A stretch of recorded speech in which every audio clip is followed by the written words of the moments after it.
She supports it. She's Candidate just for not going to District go. F spotted at Magic Mike Live. A fun fact about Magic Mike Live. We wrapped Rock of Ages, and I was unemployed, living in Las Vegas. And the company that was managing Magic Mike when it first opened called me out of the blue. The show started with a voiceover, where it was like, ladies and gentlemen, welcome to Magic. And it wasn't working because the voiceover needed to set up the female MC who was a plant in the audience. So I got a call out of the blue, and they're like, hey man, we want to take this voiceover and make it live. Can you come and meet with us? I had no idea it was Channing Tatum who was producing and creating the show. So I go to Planet Hollywood. They were rehearsing on the Peep Show. You never saw the movie? Nope. But when I got there, we were on the Peep Show stage in Planet Hollywood, and the guys were rehearsing, and I'm watching. I'm like, man, these guys can really move, because they're all professional dancers from Jennifer Lopez, and they dance with all these incredible musicians. And I said, we're going to play this. Listen to it. And they played this voiceover, and they're like, you need to make that live and be this really over-the-top, misogynistic comedian, come up with jokes, and then work the room, and then you get to this girl, Lindsay, and Lindsay will take over and become the MC of the night. And over walks Channing Tatum. He goes, hey man, come on, let's go chat. And we go into this dressing room in the back. And he goes, okay, so this is what we need. Do you see the movies? And I was like, yeah, of course.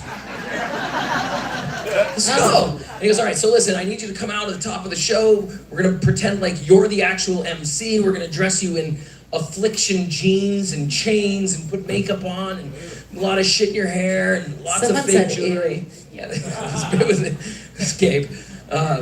And so he goes, so what would you do? What do you mean, what? It's just, if you had 10 minutes to just work the room, what would you do? And I started telling jokes that ended up being scripted and put into the show. And so I'd come out, what's up, Vegas? Let's go. And I'd be like, you're having fun? You're moist? Aren't you moist? Yeah, get up. You know who was there last night? Oprah. She had an aha moment. Yeah, get up. You can still see it. And these things actually made it into the script. But I jumped on Channing's lap and I started literally dry humping Channing Tatum in Planet Hollywood. That's how we got the job. Moist Tatum, you love this shit. And I got the job.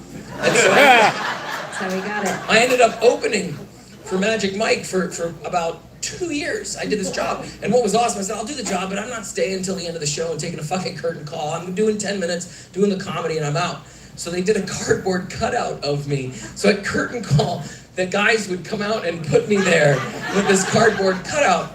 And when I left the show and I finally left, it was awesome. Lindsay, who played the MC, wrote me this sweet card. And it said, simply, Magic Mike Live without Mark Chinook is simply Mike Live. Oh. To this day, greatest review I've ever received. Lindsay is an incredible comedic actress. She runs the I.O. in Hollywood, and she's just an amazing woman. And the reason why I bring up Magic Mike Live, because our next performer... No, you have to read the card. I will read the card, but he's one of my dear friends. He moved from the UK here to star on the strip in Tenors of Rock at the same time that I did to star in Rock of Ages. And so at that time in Vegas, there was a Broadway presence. We had Jersey Boys, Rock of Ages, the $1 Million Quartet, Tenors of Rock, Menopause the musical, which I think is still here. Still there. That shit just never goes away. But there was this community of Broadway performers. Thank you. She was like, yeah. Again, science, I heard that. It dinged off of the truss, hit came right to me, and I now know what you were going through. Thank you very much. We'll be right back after this commercial break. Holy fuck, that was a lot, girl, but hey, I'm right there with you. We'll make sure if you win the treasure box, you can hold the fucking bronzed vag. And the tequila. So you guys have a lot in common, clearly. He is one of my best friends in Las Vegas, and he works harder than probably anybody I know. But what separates him from most is that he is just an incredible human being who married, just had his second child, and priorities, he knows where his lie, and that's what I love about this gentleman. But now I'll read the card. Mark always says he's like Anchorman. Let's test that out. Mark wears a wig. He likes to wear women's heels for an extra 2 inches. Mark is secretly against hockey. Mark said Cheryl can adopt as many dogs as she wants. He hates these next 2 guys coming up. That's fucking good. That's fucking good. Well, these next 2 guys are absolutely brilliant.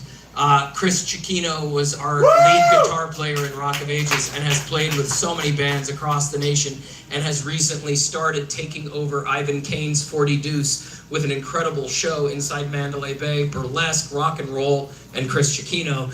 And he, Di Richards, the former star from the UK, Tenors of Rock, just an incredible human being who produces Monday's Dark beside me every day. Di Richards, Chris Cicchino. Get up here, fellas. Let's go, let's go. I just want to say my Magic Mike audition was not like that. I didn't dry hump Channing Tatum.